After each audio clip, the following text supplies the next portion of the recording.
in San Francisco, and the red lines are? Fault lines. Fault lines. Okay. So, just to make the story happen, let's assume we have an earthquake and it happens now, right? And it's the big one. It's the 7 or the 8, right? So if you're the fire department or your police or your ambulance, right, you have this moniker that says, do the most good for the most people, right? It's wherever the most people are, that's where you go, right? So what that means for San Francisco is that if it happens during the day, it's downtown, right? So all services are going to converge downtown. When you think about that, what that means is that in San Francisco we have a few thousand first responders. Downtown you have a few 100,000, right? Upwards maybe a million in a given day. You add to that says, fire department says, if it's 7 or 8, in some places of downtown, it's going to be 3 to 6 feet deep of glass, right? So just getting through downtown is an absolute mess. It's probably not going to happen. So then you add to that saying, well, there's a numbers problem, right? You have only so many people who can help, and you have a lot of people who need it. How does it work out? So there's plans in place, right? There's plans in place to say, well, let's call out. Let's start calling other communities and saying, hey, can you guys come in and give us some help, right? Makes sense. But you add to that the problem that earthquakes are really big, right? An 8 or a 9, right, is 100 miles of damage, no questions asked, right? Not just like, hey, I have some glass falling off the walls, but you're talking about Watsonville. It's going to have a building that's going to collapse, right, if it happens in San Francisco. Okay? So you have all these agencies and all these communities that can't help either, right? So the calls just keep going out, right? And the plans go out. You're calling LA, San Diego, Vegas, Reno, you know, Oregon, Portland, etc. are all getting calls saying, come in to help, right? So that being said, the other thing that's unique about San Francisco geographically, of course, is that we're on a peninsula, right? So as soon as we get a big one, 6 or above, first thing that happens, bridges are out, right? So so that could mean that it's an hour, it could mean that it's a couple days, depending upon what's going on. So immediately, if you're trying to get to San Francisco, or if you're trying to leave, but you're trying to get to San Francisco, it's difficult, right? And a good way to think about that is, imagine going from here to Napa and never crossing a bridge, right? That's a scary thought. I mean, how would you? I wouldn't even know how to do it. Right? Anyone live across the bay? You have to go San Jose. You have to go. Yeah, you have to come all the way down and around and go back up, right? Which is exactly the case, right? So if you're coming in, so if you're coming in to help, right? You're across the bridge, though. So you're going around to Napa? Yeah, because you'd have San. There's another bridge that's. Bridges are closed. Bridges, no questions asked. Bridges are shut down. And again, it could be a few hours, and I'll tell you a story about the Bay Bridge from Loma Prieta. But it comes around, so that everyone's got to come the long way. And I'm saying this to kind of keep a clock running in your head of what's going on during an emergency, right? So you've got everybody coming in, they're going the long way. But the other thing to think about is that if something's going on, if there's a fire in Mountain View, if a building collapsed in Oakland, if something's going on in Marin, and you're coming in to help, you can't just pass up the other communities. Say, sorry, I'm on my way to San Francisco, even though you guys are on fire. Right? So it takes a while for people and agencies to get help, right? There's just a logistical aspect to this. And it sounds kind of, well, earthquakes, are they really that big? Loma Prieta was 80 miles away and it collapsed a bridge. Right? 80 miles away, right, and the marina fell, right, and went on fire. And that's not even the big one, right? And remember, I mean, when you think about how far that is, remember also what was happening that day. Anyone? World Series, right? Oakland, San Francisco, right? Everybody was home, right, more or less. So freeways were relatively clear, people were relatively safe. And the other thing that happens is, if you remember Japan, they just had their big one. Well, it was an 8-9, which is ridiculous. It was 80 miles off the coast. But they had 500 aftershocks, right, in about the few weeks that followed. So even though you just had an earthquake, it's not like it's suddenly, okay, we had it, now it's safe, right? It's going to keep shaking, right? They had one that was a 7. They had 6s and 7s, right, in the weeks that followed. So you saw these Loma Prieta-sized earthquakes 2 weeks later, right? That's a very, very strange thing to think about, and scary as well. So, that being said, what happens next? Right, so the mayor, chief of police, chief of fire, everybody converges to the emergency operations center, which is across the street from City Hall, off between Fell and Goff. There's sort of an EOC room that kind of looks like this, and there's TVs everywhere. Everyone's got these little name plaques that go around the table, and everyone says, okay, we have a problem, it's big, let's coordinate what goes on. They start activating all the emergency services, right? Activate, activate, activate. They say, okay, it's really bad, we need a state of emergency. They call the governor, hey, Mr. Governor, we need help. He says, okay. Mr. Governor calls the president, Mr. President, we need help. He says, okay. They bring in FEMA, right? The thing that bring about FEMA and other types of emergency management services is that they get activated, right? And what that means is that currently they're off, right? You don't just have, what happens in these types of emergencies, like what's going on right now in the Midwest, is you have people who are hanging out, suddenly have an organization that goes from 0 to a few thousand in a matter of days to a week, and then scales back down again, right? So management-wise, it's a big deal. And a good way to think about that, well, how many people work here, actually? A couple hundred? In the building. In the building.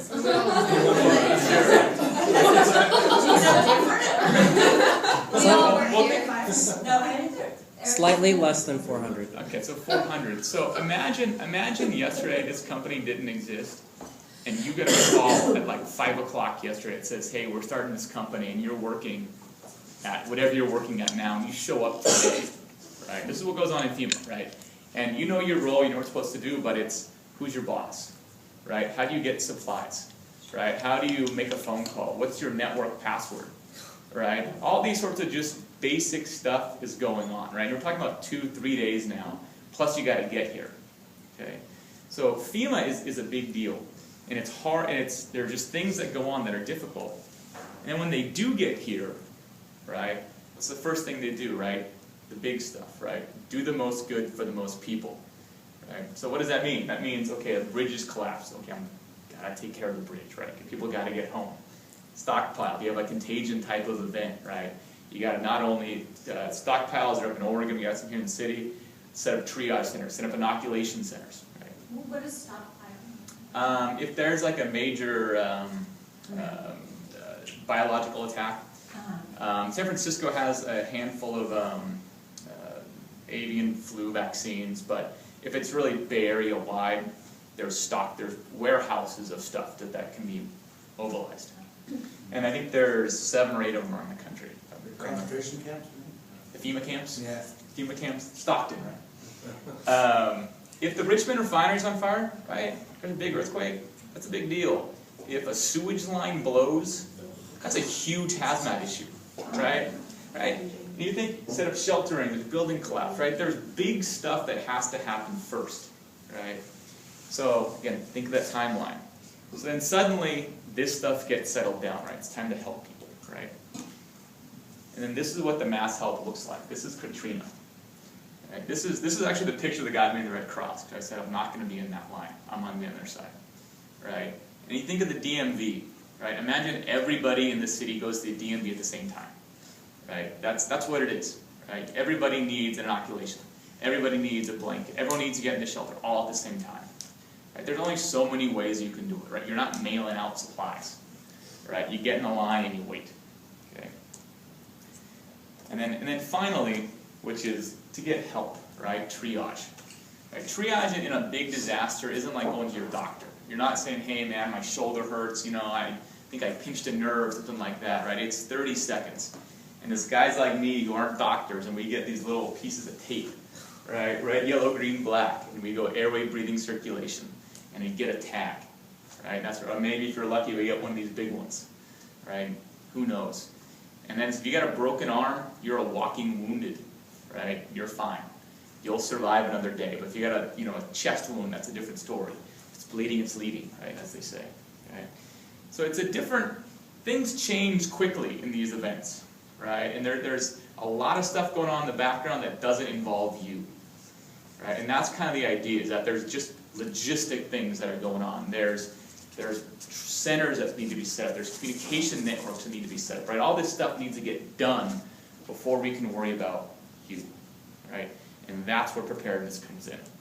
So, questions on this first? Just stop saying. Okay. All right. So, the 3 pillars, right? Make a plan, get a kit, be informed. First off, make a plan. Right? In any disaster, if you read, you read all these emergency management things, whether it's 9/11, whether it's Katrina, whether it's this out in the Midwest, Japan, the biggest issue always is communication, right? Because networks are typically down, okay? And so when you make that personal, what does it mean? What's going to happen, right? Earthquake happens now. You get on the table, okay, you're fine. You check yourself. I'm good. People around you, okay, we're good. First thing you're going to do, start calling, right? You're going to call your friends, call your family, whatnot, right? And you're calling them. And everybody in the building's calling them. Everybody in the city, in the Bay Area is calling out, right? An hour goes by, everyone around the world knows what happens. Everyone's now calling in from around the world to figure out what's going on. Phone lines are now jammed. Right? So the Red Cross recommends the first part of your plan, so the first thing you're probably going to do anyway, is to set up a phone plan, right? Communicate with those that you care about, right? Who's that going to be? And we say is choose somebody out of state. Right? In the Schaefer household, I got my sister, she lives out in Wisconsin. I got my brothers and sisters, my parents, everyone calls Sue. Hey Sue, I'm good. How's mom and dad? Okay, she also talked to him. She's a little hub of information, right? Have an out-of-state contact because inbound lines surely going to be jammed. If you can call or text one of the two, simply make that plan, right? Next thing, right? You need to call. Everyone's good. You're good. You want to get home, okay? Part 2. Sounds very obvious. First place is at home, right? Everyone goes home. Everyone meets at home. Don't pass go, right? What happens is these things is the dad goes looking for the mom goes looking for the kid, and the kid goes looking for the dad. Everybody's going in a circle, no one finds each other, you end up with pictures on the wall. Just what happens. So set up that plan with whoever it may be and say, we all meet here. No one goes looking for each other, everyone gets home first, right? If you get to that home or that neighborhood, it's like a PG&E incident, right, and you have a few blocks that they're not working, always have a plan B. Typically it's a park, it's a parking lot, but not just a parking lot, not just some set of land, but it's a certain light post. It's a tree, right? Because those places are going to be mobbed, right? So make sure everyone knows, hey, it's this tree that we're going to meet at. Okay? And I'll say this again, but before you guys get back to your desk, send out the email and just saying, hey, if something happens, where are we going to meet? Just as simple as that. And the third thing is a time frame. This is a Jim Schaefer ad here, just based on the stories that I've heard, which is if anyone, especially if anyone lives across the bay, you're not getting home early, right? You're not getting home at 5, right? I give these things, and afterwards, usually people tell their stories of different disasters. I'll tell you 2. One was this lady was going, she lives in Walnut Creek, and she said it happens. She gets people in a van. There's still aftershocks. One lady's freaking out. She's telling the story. She had to slap the lady to get her in the van, right? People panic. I mean, these are stressful situations. They finally get in the van. They head up on the Bay Bridge, right? So they go on the Bay Bridge, and it gets closed down because it collapsed. Okay, fine. Police come. First guy comes. He's trying to turn everybody around on the Bay Bridge, right? And she's like, it was just a mess. She's like, it was such a disaster. So then the second crew of cops come, right? And it's just people, right? Just people don't know what's going on. People freak out. First, I'm sure the first police guy just says, everyone turn around, right? Just what happens. So the next crew comes, says, okay, no, this is a bad idea. Let's go around and turn around Treasure Island and get back on the westbound side and go home. So the freeways are all packed, right? And so she says like whoever was driving knew they took sort of side streets the entire way home. Finally, Dumbarton was open, right? And she took Dumbarton, worked her way back, got home at 5 a.m. Right? It was 12 hours before she got home. Right? So if you do have this plan, hey, we're going to get home, just let people know it's going to be a while. Right? Or the plan B is also ferries. Right? But I'll tell you, this last class I taught, she was a 9/11. She's like, 9/11 happened. Hey, what happened? Bridges went out, subways went out, tunnels are out. Right? So ferries.